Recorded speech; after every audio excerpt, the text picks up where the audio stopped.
Então, vamos lá, né? Bom dia a todos. E o tema que a gente vai falar hoje, então, é o Zeitgeist, ou espírito da época, também conhecido como espírito do tempo. Esse nome é um nome em alemão, né? E Zeit é tempo e Geist é espírito. Então, a tradução é literal, direta, espírito do tempo, né? E aqui o tempo não é no sentido cronológico, né? No sentido, o tempo está bom hoje, né? Como é que está o tempo? É mais no sentido geral. Por isso que uma possível tradução é época. Então a gente fica aqui com o espírito da época, espírito do tempo, né? E embora seja um nome em alemão, alguns pensadores, eles trouxeram reflexões sobre isso de uma forma mais profunda, de uma forma mais psicológica, filosófica, né? Para tentar entender movimentos da coletividade e até mesmo de indivíduos na coletividade. Eu sempre gosto de iniciar a palestra com uma pergunta, e a pergunta que a gente vai ter em mente hoje, o nosso norte, né, o nosso telos vai ser o que é o espírito da época e qual é o espírito do nosso tempo, né? É uma questão que a gente vai ver que, se ninguém nunca se perguntou, vocês vão ver que tem uma importância muito grande, né, essa pergunta. Porque à medida que a gente observa como o homem se comportou ao longo da história, e como nós nos comportamos hoje, nós podemos observar algumas similaridades e algumas diferenças que são específicas do momento que a gente está vivendo. E isso nos dá condição de fazer algo a respeito do que não está bom e aprender com os erros do passado. Então, por alto, aqui, cada um desses itens eu vou esclarecer durante a palestra, mas eu já vou deixar citado aqui. Primeiro, esse Zeitgeist, ele não pode ser generalizado em todo mundo, né? Não é assim, hoje o Zeitgeist que vale para o Brasil necessariamente vai valer para a Alemanha, necessariamente vai valer para a China, né?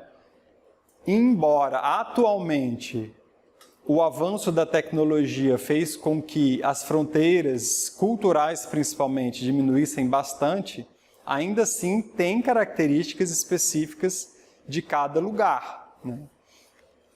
Há diferentes visões sobre esse tema. A primeira que eu vou trazer é a de Hegel, né, na filosofia, que foi um dos primeiros a filosofar mesmo sobre o tema, abertamente, né? E foi o primeiro também a ser criticado, né? Porque, claro que nenhuma teoria é perfeita, toda teoria deixa, né, algumas lacunas que o tempo e a reflexão e o pensamento de outros pensadores visam preencher. Então, o Zeitgeist não se aplica necessariamente ao indivíduo. E aqui, principalmente, eu vou trazer a visão junguiana mostrando como que há uma grande diferença entre o indivíduo que vive uma cultura e a cultura onde esse indivíduo está inserido, né? Embora haja, obviamente, bastante influência, né, tanto do indivíduo na cultura quanto da cultura na formação do indivíduo, as duas coisas caminham paralelamente, separadamente. E o Zeitgeist, enquanto fenômeno cultural e social, ele é melhor observado em grandes marcos históricos, quando a gente faz a retrospectiva, quando a gente olha para trás na história e vai estudar esses movimentos. Isso não quer dizer que ele só aconteça nesses momentos, né? Ele acontece o tempo todo. O espírito da época ele está se manifestando o tempo todo. E muitas vezes nós não estamos percebendo várias características desse espírito da época. É o objetivo, inclusive, dessa palestra, né? Trazer alguns fragmentos, trazer algumas ideias, que às vezes pode ser que seja novidade para vocês, né? Algumas dessas ideias. Então, vamos começar pela visão filosófica de Hegel, né?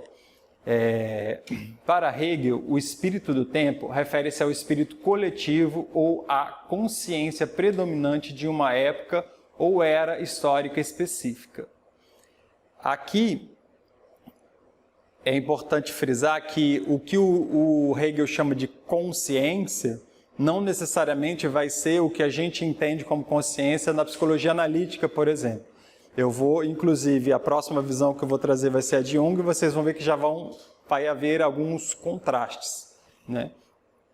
Cada período na história tem suas próprias características, ideias e valores distintos que moldam a maneira como as pessoas pensam, agem e se relacionam. Isso daí, quando todo mundo aqui, em algum momento, deve ter estudado história, né? Nos estudos de história a gente consegue observar, né? E, inclusive, são as características predominantes de cada momento que a gente frisa quando a gente está estudando história. Porque quando vai falar os gregos antigos, os egípcios, né, os sumérios, a gente vai ter só registro do que foi encontrado, né, sobre essa cultura, do que foi escrito, do que alguns, por exemplo, o Egito é um grande mistério com várias lacunas, porque os egípcios eram supersticiosos e não deixavam coisas escritas. O que se sabe sobre o Egito normalmente se relaciona a Plutarco, né, um greco-romano, né, que fez nas suas visitas, observava todas essas questões, essas características culturais e deixou registrado na história. Então, assim, a gente já tem aí um filtro de uma pessoa de outra cultura que tentou, da melhor forma possível, né, descrever. Assim como nos estudos arqueológicos, a gente não pode ter certeza de muitas coisas que estão sendo ditas ali. Mesmo em questões históricas, a gente já vê que há discrepâncias, né? Mas, ao mesmo tempo, é percebido uma maneira coletiva de se comportar, de se pensar, né, em determinados momentos históricos e determinados recortes culturais também. Então, quando a gente está falando em ser humano, a partir de um momento na história da humanidade, onde a cultura se tornou mais complexa, se tornou mais difícil também observar esses movimentos e houve mais disparidades, né? Até hoje se observa grandes diferenças na forma de pensar e agir no Oriente e no Ocidente, né? Ainda assim, nós estamos vivendo na mesma época do tempo, né? Estamos em 2024. Até esse número muda dependendo da cultura, né? Os judeus usam um outro número para o ano, né? Os cristãos usam esse nosso calendário greco-romano, 2024, o ano é para isso. Na China, o ano é contado de forma diferente, né? Isso tudo influencia na mentalidade do povo. Hegel viu o espírito do tempo como uma manifestação do desenvolvimento do espírito absoluto ao longo da história. Ele argumentava que o espírito do tempo influencia não apenas as ideias e instituições de uma sociedade, mas também o curso da história em geral. Aqui vale frisar, embora eu não seja filósofo e estou longe de ser um especialista em Hegel, que é um dos filósofos mais complexos que tem, principalmente porque os escritos dele são muito difíceis de entender, né? Mas o Hegel, ele dá uma ênfase do coletivo para o indivíduo, né? Vocês vão ver que o Jung, ele dá uma ênfase do indivíduo para o coletivo. É diferente, como o indivíduo, aos poucos, uma soma de indivíduos vão formando uma cultura, né? O Hegel, ele já entendia que havia esse espírito, nessa tendência, e que coletivamente ela ia influenciando os indivíduos. É diferente a ênfase, né, que se dá. Para Hegel, o espírito do tempo é uma categoria da razão humana, pois reflete a maneira pela qual a razão se manifesta e se desenvolve ao longo do tempo, moldando a consciência coletiva. Então, percebe? É quase como se o espírito do tempo ele fosse algo inerente ao ser humano, né? É uma categoria da razão. O Jung, quando ele vai falar sobre o espírito do tempo, ele já entende de forma diferente. Por quê? Porque o que ele chama de razão não é exatamente o que Hegel está chamando de razão aqui. A razão para Hegel é quase que como algo instintivo, né? Já para Jung, não. A razão é a nossa habilidade psíquica de discernir, de entender como as coisas funcionam, mas também de julgar valorativamente alguma coisa. Isso é bom, isso é ruim, eu gosto disso, eu não gosto disso. Eu faço uso da faculdade da razão, né, para Jung através das funções pensamento e sentimento. Aqui o Hegel está dizendo razão, está usando razão como uma forma de... todo ser humano é dotado de razão, né? E esse espírito do tempo, como categoria da razão, vai influenciar os indivíduos, acontecendo o que ele chama de espírito absoluto. Então, assim, quando se fala em Zeitgeist, a primeira pessoa que pensou, né, e falou e se partiu daí é Hegel, né? Quando a gente fala atualmente. Agora, se você escrever Zeitgeist na internet, vocês vão ver visões religiosas, né, falando sobre o espírito do tempo, vocês vão ver visões filosóficas e visões psicológicas, né, entendendo-se como campos de estudo específicos. Não são separados, né, mas cada um, dentro da sua especialidade, vai falar dessa maneira. Então, tá claro, eu sei que não é uma visão profunda, né? De novo, não sou filósofo, muito menos especialista em Hegel, mas, em termos gerais, né, o Hegel vai partir dessas premissas, né?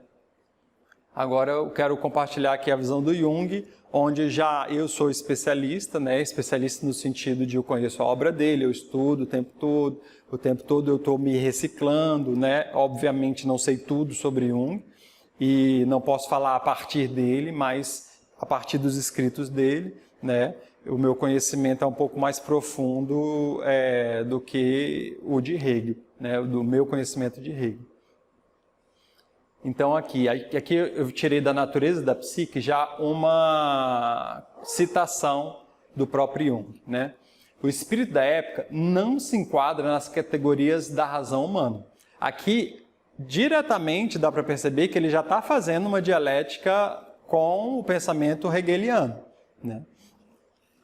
É uma propensão, uma tendência sentimental que, por motivos inconscientes, age com soberana força de sugestão.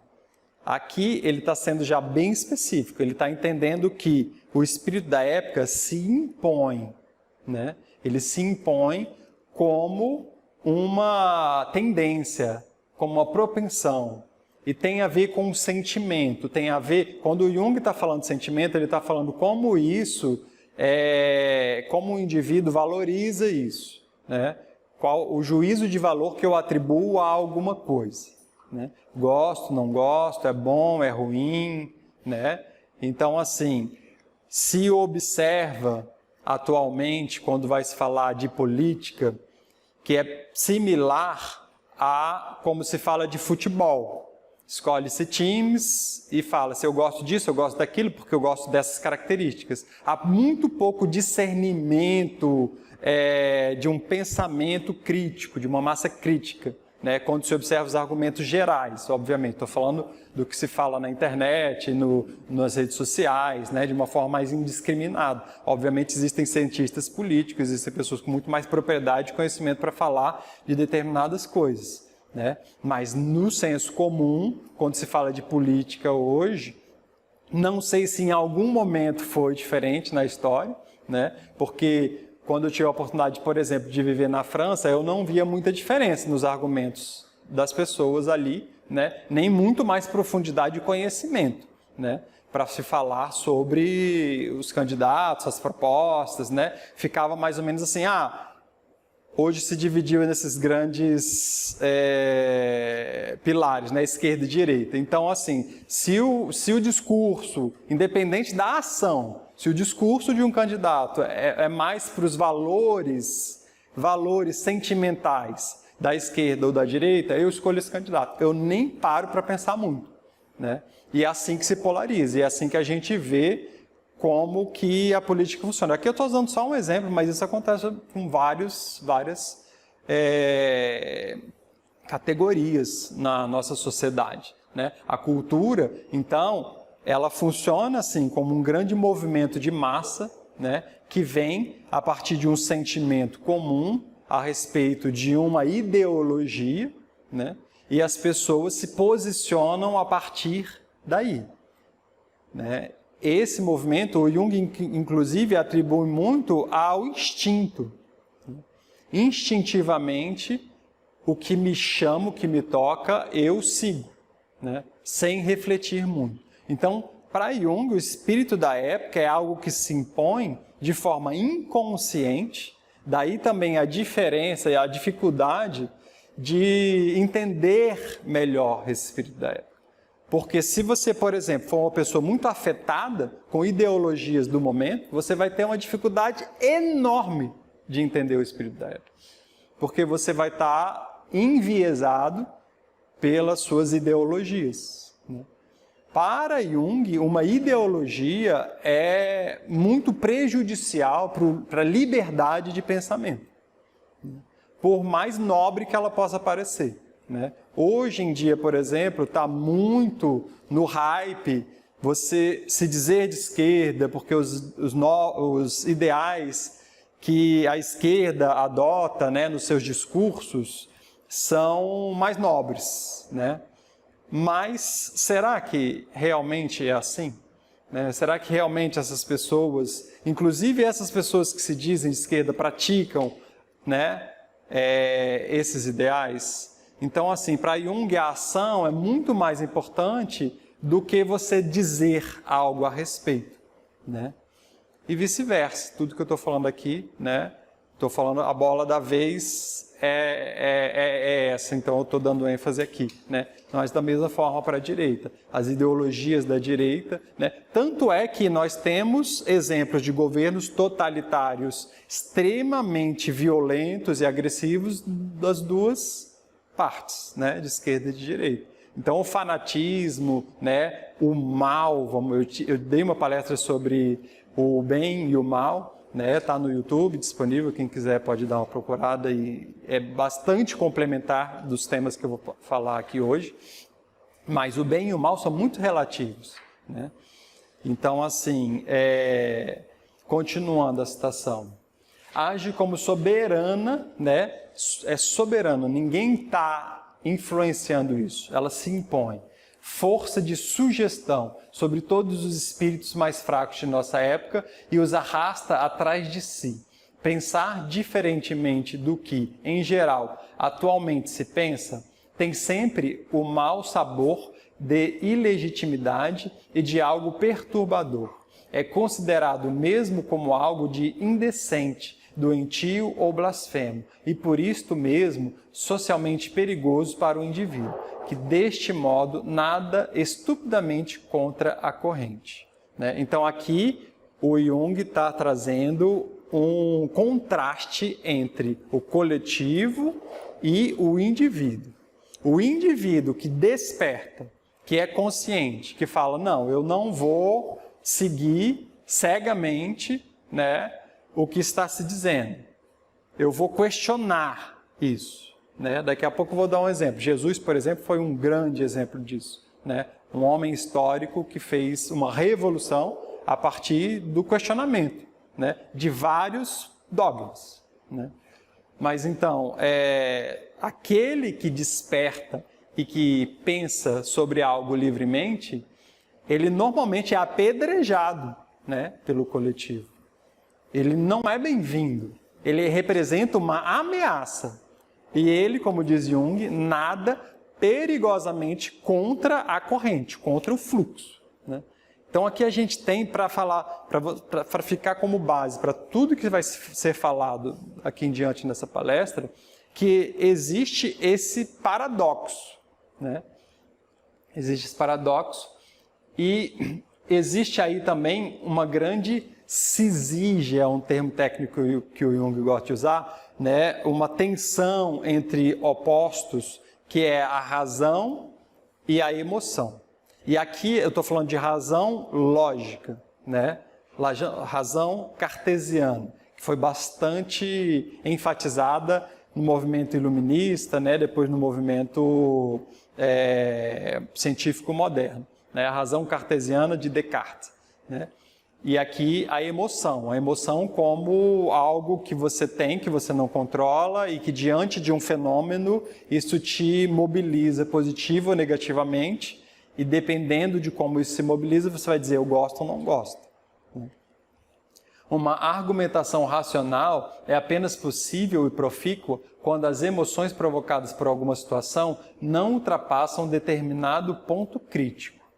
Pois quando a temperatura afetiva se eleva para além desse nível, a razão perde sua possibilidade efetiva, surgindo em seu lugar slogans e desejos quiméricos, isto é, uma espécie de possessão coletiva que progressivamente conduz a uma epidemia psíquica, né? Então, começa com algo local, né?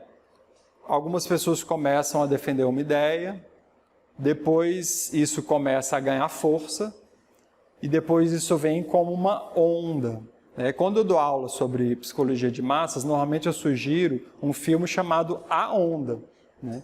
Que inclusive hoje se encontra no YouTube completo, vocês podem procurar. É um filme muito interessante para estudar e observar os efeitos de massa. É um professor na Alemanha e que ele conversando, né, ele dando uma aula, ele vai falar sobre o nazismo, aí os alunos, a gente já sabe disso, vai precisar... Aí ele fala assim, vocês acham que o que aconteceu no passado não pode acontecer de novo?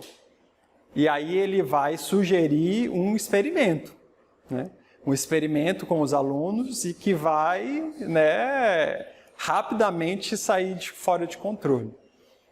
Vejam esse filme fala exatamente do que está sendo falado aqui, né?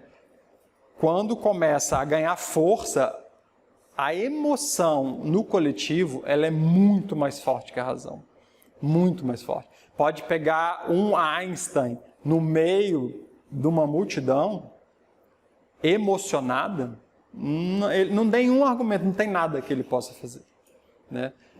Tanto é que os líderes que conseguem mobilizar multidões, primeiro eles pegam a partir de uma ideologia e algo que afetivamente dialogue com esse povo, para depois, né, vir com argumentos racionais. Se ele começa a partir de argumento racional, se não toca afetivamente, é muito difícil, né, mobilizar a massa. A massa, ela é sentimental. A razão se dissipa na massa. Essa é uma grande, um grande pilar da psicologia analítica junguiana, né? E é o conselho que ele dá. Sempre que você vê pessoas muito emocionadas a respeito de qualquer tema, foge, sai fora. Não pense que você vai ser forte o suficiente para não entrar nessa. Ou você vai seguir, né, sendo contaminado e vai seguir, ou você vai se opor afetivamente, violentamente, você vai perder completamente a razão, né? Inclusive pode perder a própria vida, né? A gente está vendo como que questões religiosas, por exemplo, influenciam até hoje na faixa de Gaza, né? Há muitos exemplos na história da humanidade, né? Então tem essa máxima aqui que o Jung traz, do coletivo versus o individual, que é: o individual não importa perante o genérico, e o genérico não importa perante o individual.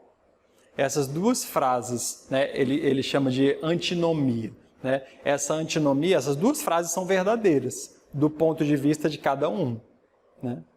Então, assim, se eu estou olhando a partir do indivíduo, o genérico pouco importa. Eu, enquanto psicólogo, na clínica, no pessoal, eu estou vendo aquele indivíduo.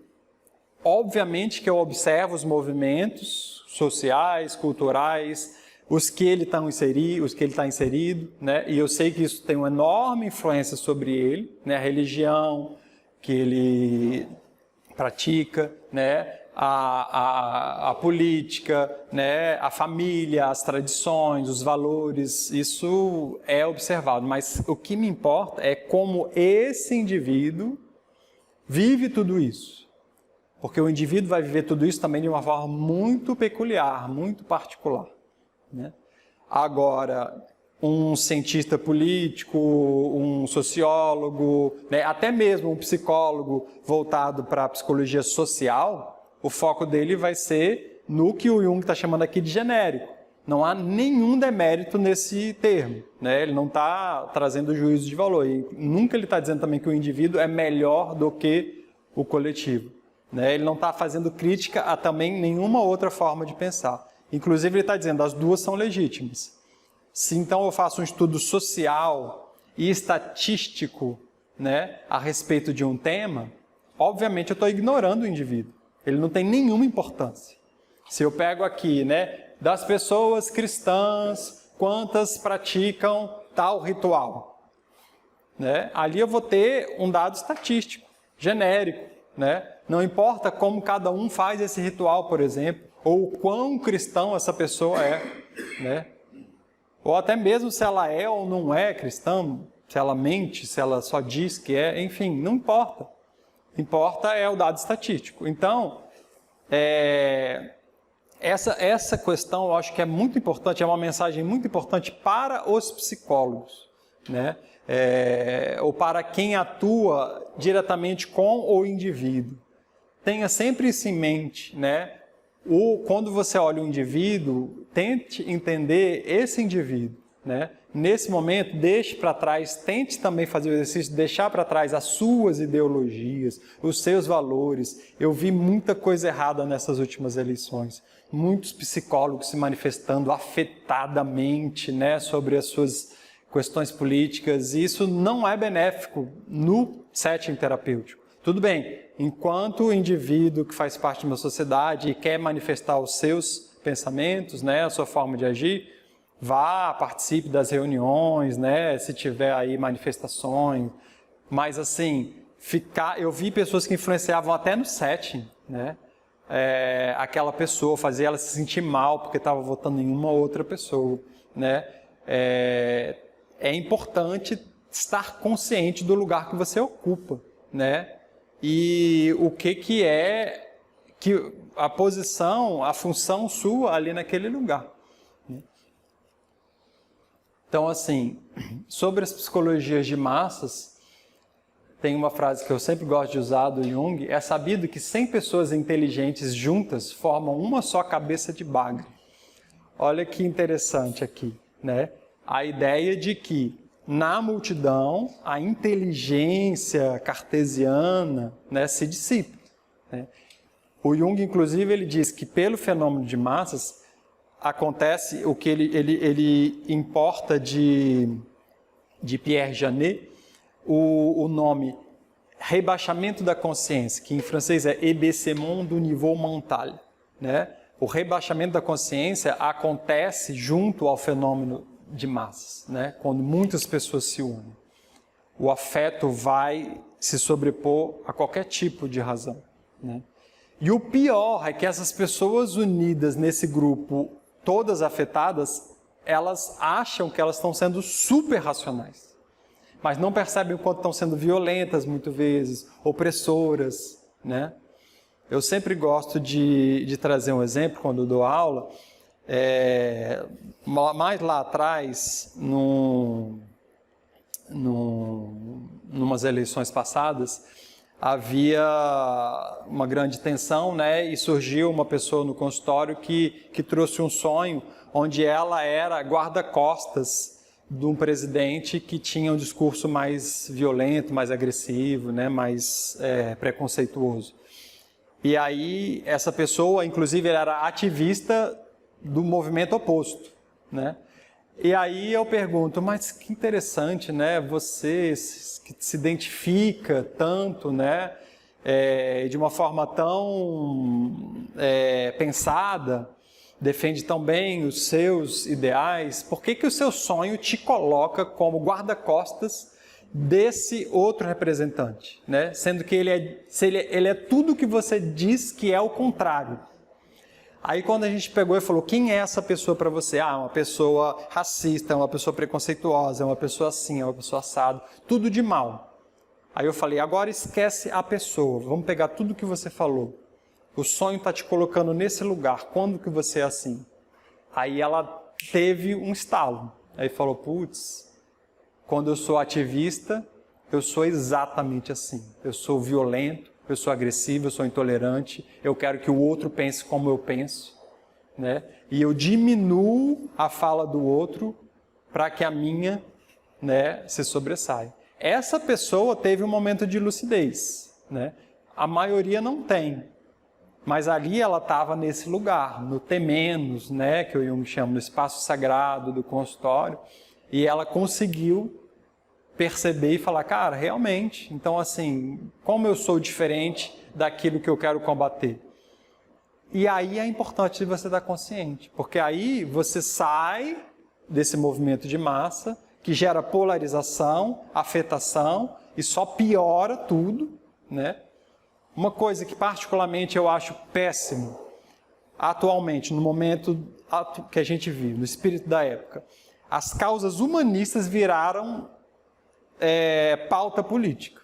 Isso não poderia ser. Assim, hoje se diz, se você é inclusivo, então é de esquerda. Não, cara, assim, se você ter respeito, né? Você ter bom senso ao lidar com outras pessoas, aceitar as diferenças, não é de esquerda ou de direita, não tem nada a ver. Isso é obrigação civil, né?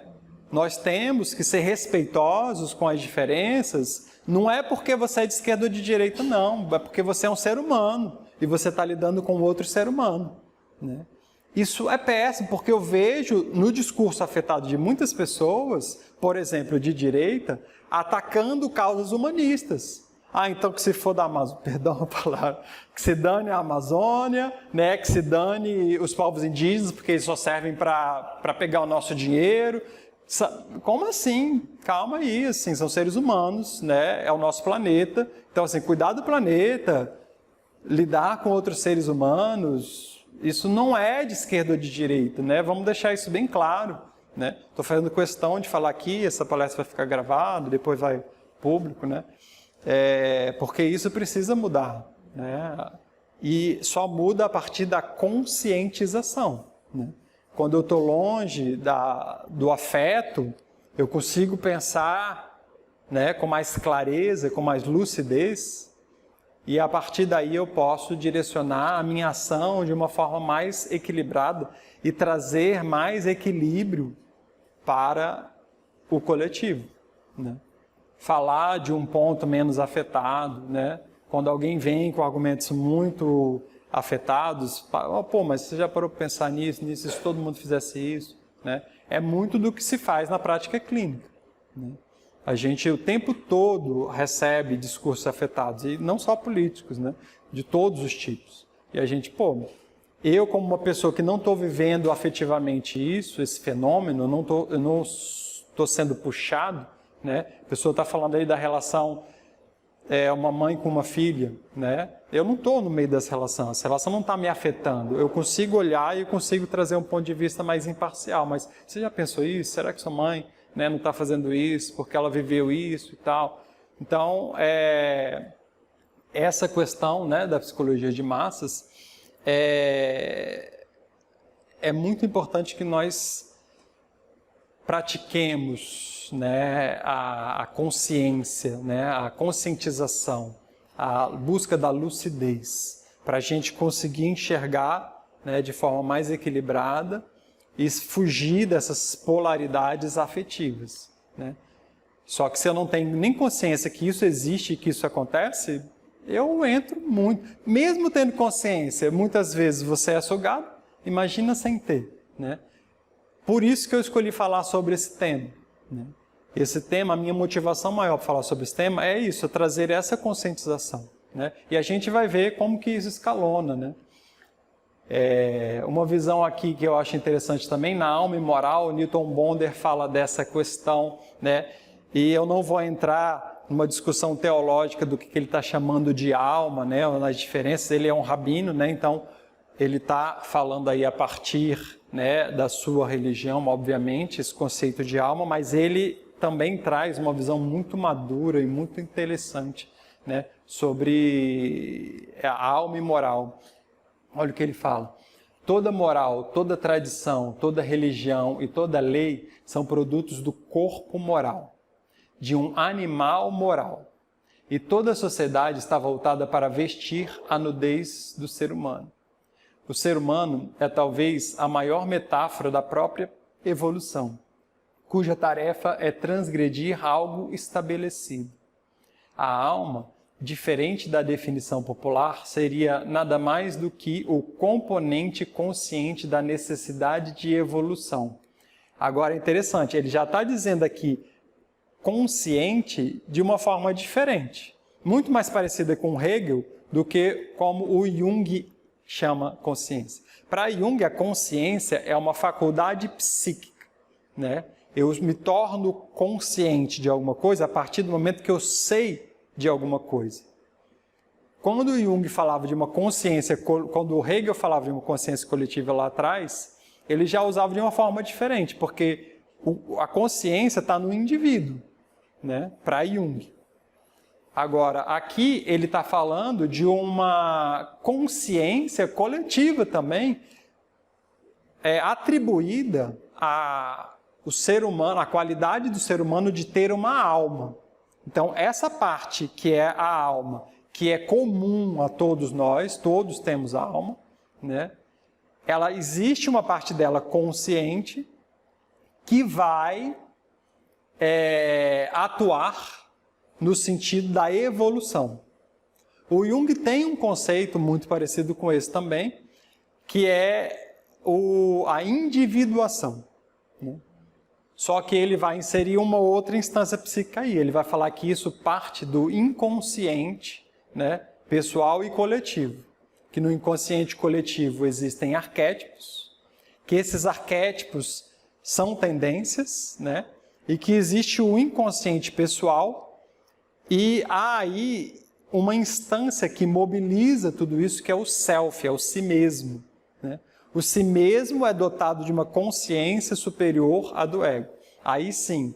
Então, se a gente pode fazer um paralelo aqui entre o Newton Bonder e o Jung, obviamente eu estou aqui, né, fazendo aproximações, cada um está falando a partir do seu campo de conhecimento, né, das suas pesquisas, mas o que o Newton Bonder está falando dessa qualidade, né, desse componente consciente da alma que caminha em direção a uma evolução, o Jung vai falar de um self, né, que tem uma consciência superior à do ego e que também caminha em direção a uma evolução, né, uma evolução desse indivíduo.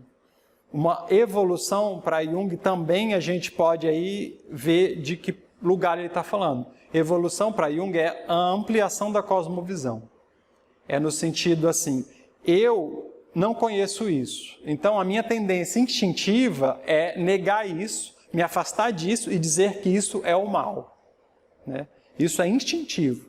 Isso é antes da religião, né? A religião se apropria disso, né, e dá nomes a isso. Mas, instintivamente, eu tenho medo do que eu não conheço, porque eu não sei se isso pode me fazer bem, pode me fazer mal, se isso pode me matar. Então, eu me afasto e eu digo, não. Aí se criam todas as formas de preconceitos, todas as formas de lendas, inclusive, né? Mitos surgem a partir daí. Então, eu me afasto daquilo porque aquilo ali é o mal, aquilo ali eu não sei o que é. Só que, o que é a evolução para Jung? É quando mas será? Vamos ver, né? Não está parecendo tão assustador assim. Deixa eu ver. Eu me aproximo, eu vou lá, né? Eu interajo com aquilo, eu vou ter boas ou más experiências e a partir daí eu vou entender, poxa, isso não é tão mal quanto eu achava que era. Na verdade, isso é bom. Na verdade, agora eu não quero mais viver sem isso. Quando isso acontece, o Jung fala, você ampliou a sua visão de mundo. Você ampliou a sua cosmovisão. Né? Para Jung, a evolução está nesse sentido. E olha, esse exemplo eu estou, inclusive, aqui não atribuindo nenhum nome a essa coisa, né? Para vocês ficarem livres, né? Para imaginar quantas coisas nós fazemos dessa maneira. Instintivamente eu me afasto disso porque eu falo, não é legal. Com religião, né? Com uma série de características sociais, né? Eu me afasto e falo, não é legal, né? Muitos preconceitos, todos os preconceitos surgem a partir desse fenômeno, né? Então, assim, a consciência, e aí é um movimento, né, colaborativo entre o self e o ego. O Jung entende, então, que quando o ego caminha em direção ao self, se alinha com o self, você está caminhando em direção à sua individuação. Quando o ego se fecha, né, fica unilateral, fica radical, quando o indivíduo fica muito afetado, ele está gerando uma dissociação, né, ele está gerando um afastamento. Então, ele não está caminhando em direção à sua individuação, vamos dizer assim, né? E esse é um grande termômetro, né? É um grande termômetro. Então, continuando, a parcela de nós capaz de romper com os padrões e com a moral, essa característica consciente da alma, né, que nos move em direção à evolução, é a parcela de nós capaz de romper com os padrões e com a moral. Sua natureza seria, portanto, transgressora e imoral, por não corroborar os interesses da moral, né?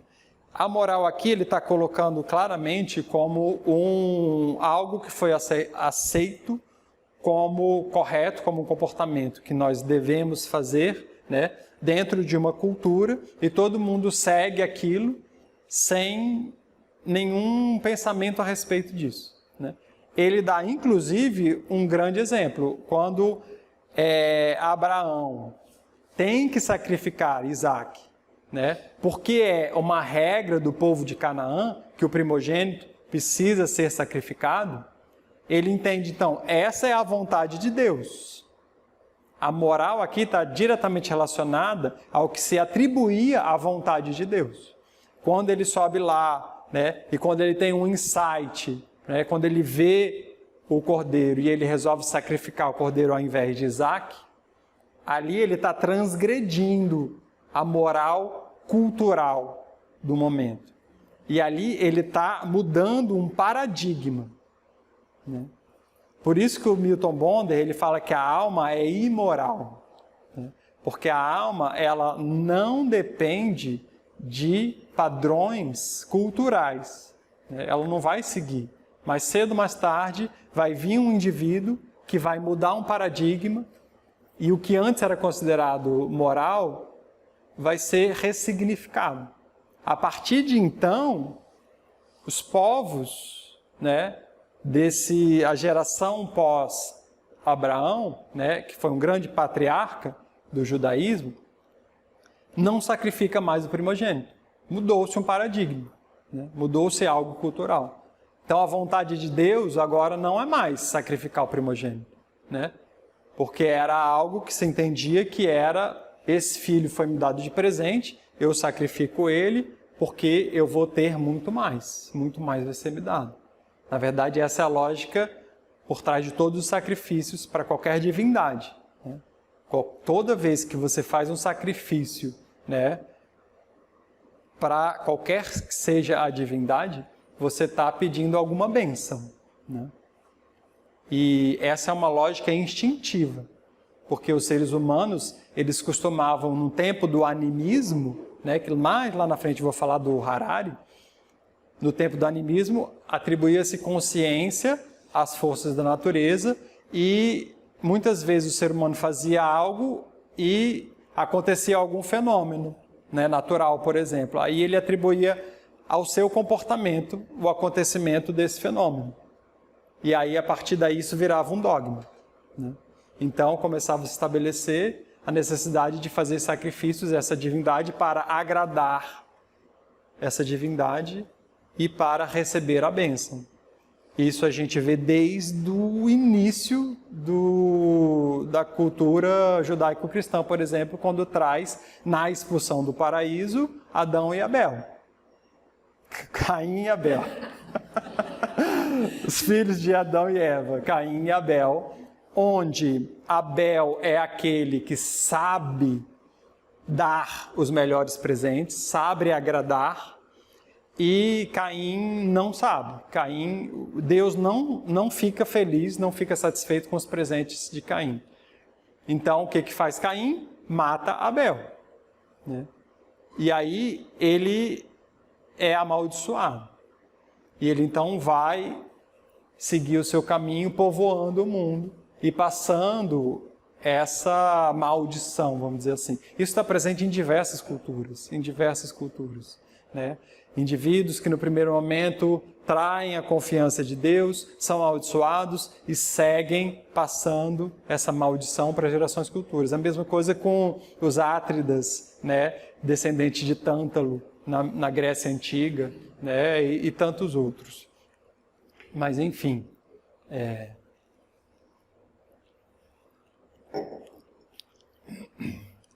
aqui eu vou dar pequenos exemplos de épocas, mas como Marcos, não vou me aprofundar muito. Daqui a uns 15 minutinhos a gente faz um intervalo para a gente conversar um pouquinho lá em cima, né? E um intervalo de 15 minutos, depois a gente volta. Mas eu vou citar aqui algumas épocas, né? Uma das primeiras, grandes marcos que a gente, se eu falo Platão, praticamente todo mundo aqui vai saber. Pode não saber exatamente quem ele foi, o que ele fez, né? Mas todo mundo conhece o nome. Então, assim, foi um indivíduo que, na nossa realidade histórica, foi impactante. A forma de pensar dele foi impactante, né? Então, Platão, ele fala na República, no livro 7, da alegoria da caverna, né? Onde havia prisioneiros que olhavam para as sombras, por trás deles havia um fogo, e na frente do fogo passavam pessoas com ídolos, né, com imagens, e que elas eram projetadas na parede. E os prisioneiros olhavam para aquilo, achando que aquilo era a realidade. E o Platão, ele usa isso como uma metáfora para o ser humano. Ele diz que existem ideias primordiais que estão nesse campo, né, ideal, o campo das ideias, são imagens perfeitas, puras, belas, incorruptíveis, né? E que nós, seres humanos, vivemos num plano corruptível, né? Num plano material, num plano sensível, e o plano sensível só pode captar essas imagens a partir de uma projeção delas. Então, tudo que a gente faz, tudo que a gente vê, né, tudo que a gente toca, faz parte desse mundo sensível. Esse mundo sensível, ele é um mundo que vai estar sempre se corrompendo, sempre mudando, né? As coisas vão morrer, né? As coisas vão mudar. E nesse plano ideal, não. Então ele traz esse contraste, e esse pensamento de Platão, ele influenciou muitas filosofias, muitas gerações, né, muitas ideologias, né? O próprio cristianismo, ele tem grande parte dos seus ideais influenciados, talvez até inconscientemente, né, por Platão. Agostinho, ele era um grande conhecedor de Platão, né, Santo Agostinho, e ele influenciou bastante o pensamento cristão. Mas na mitologia cristã existe essa ideia de que existe esse lugar perfeito, né? Esse paraíso onde nós vamos um dia alcançar, né? Mas vai depender do nosso comportamento. Isso vem de Platão, né? Então, assim, essa forma de pensar, esse Zeitgeist, ele vai sendo passado de geração para geração, de cultura para cultura, mas ele vai assumir estética diferente. Aí a gente vê um ponto também que é importantíssimo ao estudar esse tema, porque a gente cria a ilusão de que cada tempo é único e é muito diferente, né? Muito, muito diferente. Mas hoje, se você parar para pensar várias coisas que você pensa e que você vê e o que culturalmente se diz, é muito parecido com o que Platão dizia há mais de 2000 anos atrás. Então, assim, o Zeitgeist tem esse paradoxo de, ao mesmo tempo, esteticamente ser tão diferente, mas ter várias características similares.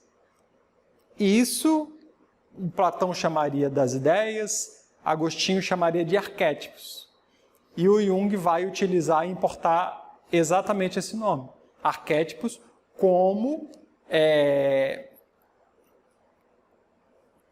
padrões primordiais, intimamente relacionados aos instintos, que mobilizam o comportamento humano. E que esses não mudam. O comportamento humano varia, mas os arquétipos não mudam. E isso vai influenciar muito, né, todos os momentos históricos da nossa vida. E quando você para e você percebe os fenômenos que estavam acontecendo ali, você percebe as diferenças, mas você também percebe as similaridades, né? Então, estudar o Zeitgeist, estudar os diferentes espíritos da época, também é fazer isso. É perceber o que era diferente, mas também o que era similar. E mesmo no que era diferente, perceber que ainda hoje pessoas agem também dessa maneira, né? Um grande marco é o cristianismo, né?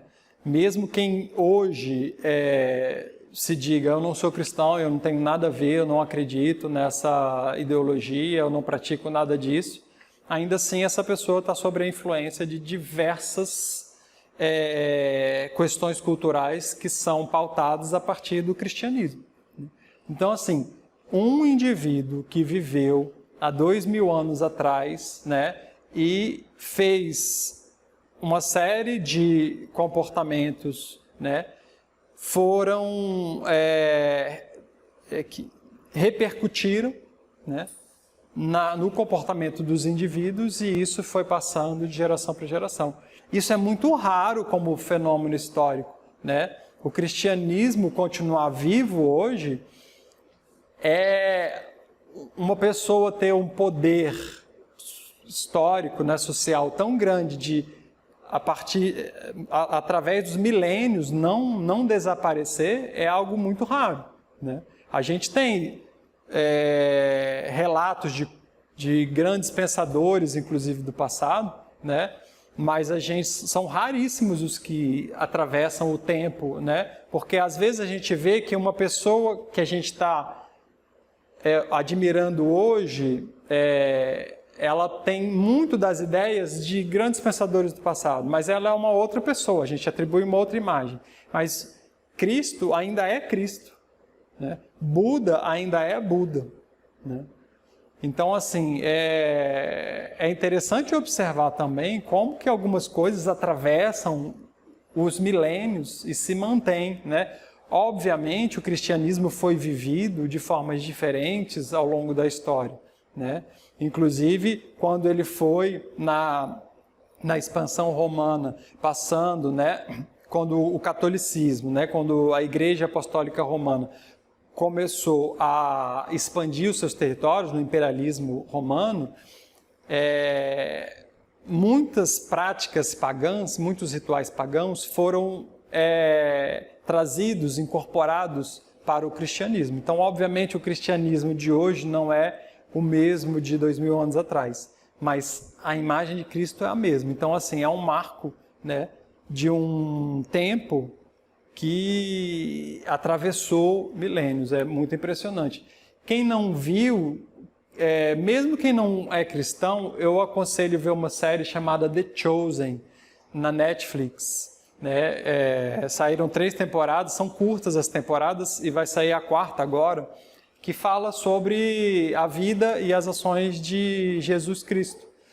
E é um estudo histórico muito interessante, porque eles É uma série, primeiro, que foi feita a partir de participação coletiva, né, crowdfunding, né? Ela foi financiada pelo povo, pelo público, então ela ficou muito mais livre para não ter que ceder, né, a influências ideológicas ou políticas de ninguém, de uma grande produtora. Então isso já é um grande plus para essa série. E o outro é que eles deram vida às passagens bíblicas de uma forma muito interessante, trazendo questões culturais que muitas vezes a gente não percebe na Bíblia, né, ou passa batido, e ali eles estão o tempo todo ali lidando com os hábitos judeus, todos ali eram judeus, né, inclusive Jesus Cristo, como que eles praticavam esses rituais judeus, como que aos poucos Cristo foi percebendo que algumas coisas faziam sentido, outras não, e foi mudando, né, a partir dali. E como que essa pessoa tão carismática conseguiu ser tão revolucionário para, a ponto de 2000 anos, a gente ainda está numa palestra, por exemplo, falando e usando isso como referência, né? Então, assim, vale muito a pena, né? Mesmo se a pessoa não é religiosa, até por um estudo histórico, eu acho que vale... Aqui você vê claramente um zeitgeist, né? Um espírito da época. Agora, nessa época, a gente pode dizer que o mundo inteiro virou cristão, de repente? Não, né? Não, mas provavelmente em diversos lugares do mundo tinham pessoas praticando, né, os ideais cristãos, sem dar esse nome. Fala sobre os essênios, fala sobre os zelotes, falam sobre povos que conviviam ali juntos, né? Fala sobre as diferenças culturais, falam de territórios onde eles eram bem-vindos, onde eles não eram bem-vindos, né? Como isso já começou a ser revolucionário. Cristo ia pregar para pessoas que odiavam os judeus, né? Inclusive ele pregava para os gentios também, né? E isso, enfim, tem muito do que eu já falei até agora, né? Aí o movimento romântico, né? Eu vou passar aqui mais batido como um marco, mas você vê, né, clássicos que marcaram a época, por exemplo, Tristão e Isolda no século XII, XIII, Romeu e Julieta no século XVI, de Shakespeare, Sofrimentos do Jovem Werther, de Goethe, no século XVIII, né? E que existe, assim, de novo, em diferentes tempos, em diferentes épocas, né? Estou colocando aqui séculos de diferenças, existe algo que é comum. E eu trago aqui um trechinho do Sofrimento do Jovem Werther, de Goethe, e a qualquer momento da história, isso é atemporal, a qualquer momento alguém pode pensar dessa maneira, né? Então aqui, ó, aqui ele fala de um apaixonar-se, né? Em vão estendo meus braços para ela, de manhã ao despertar de um penoso sonho. Em vão a procuro à noite em minha cama, quando um devaneio feliz e puro me iludiu, quando julgava estar sentado ao lado dela na relva, e lhe pegava na mão cobrindo-a de beijos, de 1000 beijos. Ah, quando ainda, meio tonto de sono, a procuro e a seguir desperto, uma torrente de lágrimas brota de meu coração e choro, desolado, com o fruto sombrio à minha frente. Né? Conta a história aí de um triângulo amoroso, onde Werther conhece uma mulher que já era noiva, né, a Charlotte, e ele se apaixona loucamente por ela, fica meio que em aberto se ela gosta do Werther ou não, mas aí tem o Alberto, o noivo dela chega, ele fica amigo de Alberto também, e eles ficam ali, né, nesses encontros, e aos poucos vai gerando mal-estar, e é uma tragédia, né? Quem quiser ler depois, dizem que é um dos livros, é tão interessante que esse é considerado um dos livros mais lidos na história, ele está sempre entre os top, não sei se 10, ou nos top, assim, numa lista bem popular, né? Porque atravessa o tempo, né? O romantismo, ele atravessa o tempo. A gente pode voltar lá para Apuleio, no Asno de Ouro, tem Eros e Psique, né? Eros e Psique é um conto romântico, né? De uma mulher, né, de Psique com um deus, Eros. Uma relação ali que se dá, é um mito bem interessante, né? Não dá para trazer aqui agora, mas milênios atrás, né? E aí você tem todos esses românticos, né? Esses poetas, esses pensadores, como Shakespeare, retratando em diferentes épocas essa semente aí do romantismo. Na época de Freud, coincidiu aí com a época vitoriana, né? A Rainha Vitória, na Inglaterra, que ditou muitas modas na Europa, influenciou muitos comportamentos, né? E ela era bastante religiosa, mas essa religiosa fanática, e ela trazia, ela fazia um ataque muito forte à sexualidade feminina, e isso influenciou bastante a cultura e os zeitgeist dessa época. E a gente tinha, eu coloquei uma imagem aqui, que é um retrato, da histeria de conversão, né? Era uma síndrome. Eu estou trazendo isso daqui para vocês verem que, inclusive, alguns transtornos psíquicos, emocionais, também surgem em determinados recortes históricos por consequência de comportamentos, né? De ideais, de pensamentos, né? E ali, nessa época vitoriana, haviam valores religiosos rígidos, né? E uma forte repressão sexual na mulher. E isso gerou sintomas conversivos que culminavam em masturbação compulsiva, né? Ataques onde a mulher se contorcia toda, caía, né? Parecia uma síndrome epilética, né? Que tem causas fisiológicas. Só que Freud, que era neurologista, quando pegava essas mulheres no ambulatório e fazia os testes clínicos, percebia que não havia nada fisiológico que justificasse esses sintomas.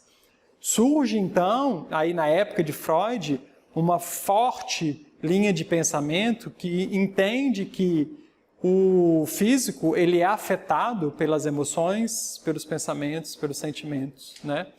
E o Jung vai ampliar essa ideia mostrando que o espírito da época também influencia na saúde do indivíduo, né? Influencia bastante nos comportamentos coletivos e que geram aí consequências também para a sua saúde, né? O nazismo, né, não vou me aprofundar muito, todo mundo sabe da extensão, de como isso influenciou, mas uma ideologia que começa, eu cito aqui o Enigma de Spinoza, de um escritor chamado Irving Yalom. Aconselho para vocês, ali ele vai traçar um paralelo entre a vida de Spinoza e alguns séculos depois ele vai falar sobre o início do nazismo. E ele vai falar sobre um personagem específico, né? E ele vai vai trazer um panorama bem claro de como que estava ali o início do nazismo, como que esses ideais antissemitas, né, atuavam. Só que quando ele traz a vida de Spinoza, ele já fala desse movimento desde a Espanha, Portugal, né, quando quando começou a Inquisição, começa essa perseguição. Então uma semente é plantada ali do antissemitismo. Os judeus são obrigados a fazer, né, migrações, saírem e se espalharem mais ainda, já tinham se espalhado anteriormente, né, desde as tribos de Judá. Então são milênios aí de peregrinações, de imigrações.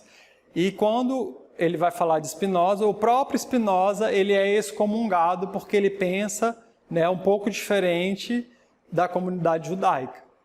Ele é aquele que ousou conscientemente pensar e refletir e falar algo, e ele era um desses indivíduos que nadou perigosamente contra a correnteza, né? E foi levado pela correnteza, né? A comunidade judaica excomungou ele. Ao mesmo tempo ele fala de uma pessoa que desde estudante, né, ele lá na história paralela tem ideias antissemitas, que já é influenciado, né, por séculos de perseguição aos judeus, e como que esse movimento vai culminar no nazismo, né?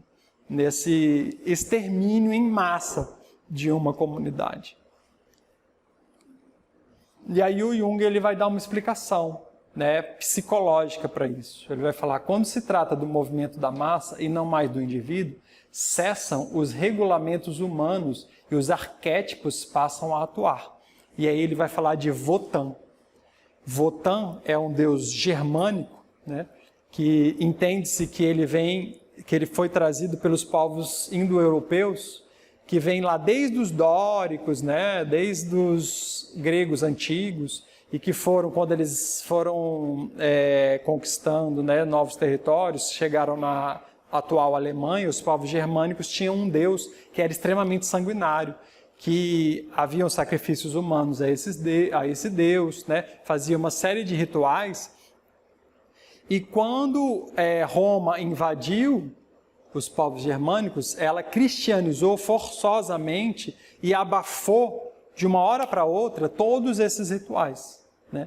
Ela impôs uma nova cultura, uma cultura cristã, e numa forma bastante violenta, né, inclusive com muitas mortes, cristianizou esse povo. E o Jung diz que no coletivo, né, no inconsciente coletivo cultural do povo alemão, Wotan ficou ali dormente, só esperando um momento para voltar. E ele entende, então, que todo esse pensamento antissemita serviu aí como impulso, né, para que, aos poucos, na ideia de cada um desses indivíduos, fosse crescendo dessa maneira distorcida, né, e era preciso ter algum alvo, né? E o alvo foram os judeus e todas as minorias, né? A gente sabe que muitos negros, homossexuais, também foram mortos no nazismo, né? O grande foco era os judeus, porque eles entendiam como uma raça impura, mas a ideia era purificar. Então, tudo que não era puro tinha que ser exterminado, né? Então, muitos morreram, né? Mas isso vem do movimento psicológico, né? O arquétipo se impõe, o arquétipo toma, o arquétipo possui essas pessoas e em massa, né, o sentimento então se sobressai, o racional se rebaixa e vem esse movimento que vai ganhando força, né? Então o Jung fala, o que gerou o nazismo não deixou de existir quando o nazismo desistiu, quando o nazismo acabou, né, quando a Alemanha perdeu a guerra. Tanto é que esse professor, no filme que eu disse, A Onda, prova isso também, né? Prova que as sementes disso estão no ser humano, né? Esse fenômeno, ele acontece. Então, assim, só que o que o Jung acrescenta à visão desse professor é que, em alguns lugares, existem questões coletivas que ficaram ali inconscientes, só ganhando força, né, para em algum momento estourar. Na Alemanha, na visão junguiana, na Alemanha aconteceu da forma que aconteceu, porque tinha o arquétipo de Wotan atuando por trás. Quem quiser se aprofundar um pouquinho mais nisso, está no livro chamado Aspectos do Drama Contemporâneo, do Jung. Ele também vai falar em presente, passado e presente, e ele vai falar, não, presente e futuro, perdão, e ele vai falar também em civilização em transição. É o volume 10, né? O volume 10 é dividido em 4 volumes, 10/1, 2, 3, 4. Todos esses volumes, ele vai falar sobre esse movimento da psicologia de massa, dando enfoques diferentes em cada um desses volumes. Mas vale a pena ir, né? E para a gente finalizar aqui, então, acreditávamos ter acabado com todos os fantasmas, mas o que na verdade se constatou foi que eles não mais surgiam nas casas mal assombradas e velhas ruínas, e sim nas cabeças de europeus aparentemente normais. Espraiaram-se ideias tirânicas, obsessivas, entusiásticas e alienantes, e os homens passaram a crer nos maiores absurdos, à semelhança dos possessos, como um rebanho hipnotizado. Eles se deixaram arrastar para o matadouro pelas mãos de um líder psicopata. Aqui ele está falando especificamente do nazismo, né? Mas se tira, né, esse contexto e observa em outros momentos, isso pode acontecer da mesma forma, né?